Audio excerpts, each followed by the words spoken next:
The UK's medicines regulator, the MHRA, has approved the use of the Pfizer BioNTech vaccine in 12 to 15-year-olds. Now, it said the vaccines worked just as well in young as in young adults and that they were safe for use. Let's get more from Jemima Walker now in the newsroom. And Jemima, this new approval, what is that going to change for the UK picture? Well, it's not necessarily going to change anything imminently because, of course, approval and rollout are separate things. So the MHRA say they have approved the use of the Pfizer-BioNTech vaccine in 12 to 15-year-olds. Doesn't necessarily that it will mean it'll be rolled out. They've said that among the 2,000 children that they surveyed, the children who received the vaccine, none of them went on to develop COVID. So we've got a statement from the chief executive of the MHRA, which says, "We have carefully reviewed clinical data in children aged 12 to 15 years old and have concluded that the Pfizer-BioNTech COVID-19 vaccine is safe and effective in this age group, and that the benefits of the vaccine outweigh any risk." It goes on to say it will now be for the Joint Committee on Vaccination and Immunisation to advise on whether this age group will be vaccinated as part of the deployment programme.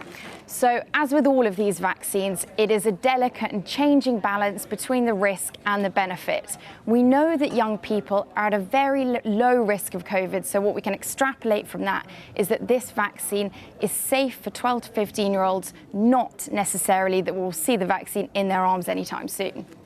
And of course, the new variants that have been surfacing, well, the Indian, the Delta variant that's now accounting for 75% of cases in the UK. We know that circulates more in schools. I wonder if you can tell us a bit more about the data we've received on those variants.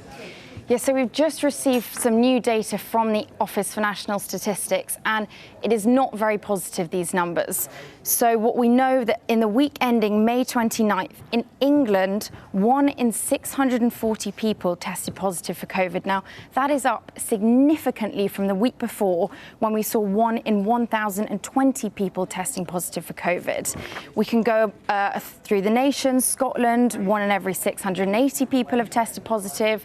Wales, 1 in 1,050 people, and 1 in Northern Ireland, 1 in every 800. So not a positive picture in really any of the 4 nations, but England in particular will be a concern. And of course, the question on everyone's lips will be about the variants. So the way the Office for National Statistics splits up the variants is the UK variant and non-UK variant. So what we can extrapolate from that is that the non-UK variant is likely to be the Indian variant, which, as you say, is now being known as Delta. Now, in England, the ONS say that there has been a rise in that Indian variant. We know from Public Health England that that is now the dominant variant in the UK. So I think going forward, the scientific voices that were questioning the roadmap, I think those voices will be getting louder, and the UK ministers will have some serious thinking to do. They have got some time to decide on that next stage of the rollout, and I think looking at this data, they are likely to use every single second that they have.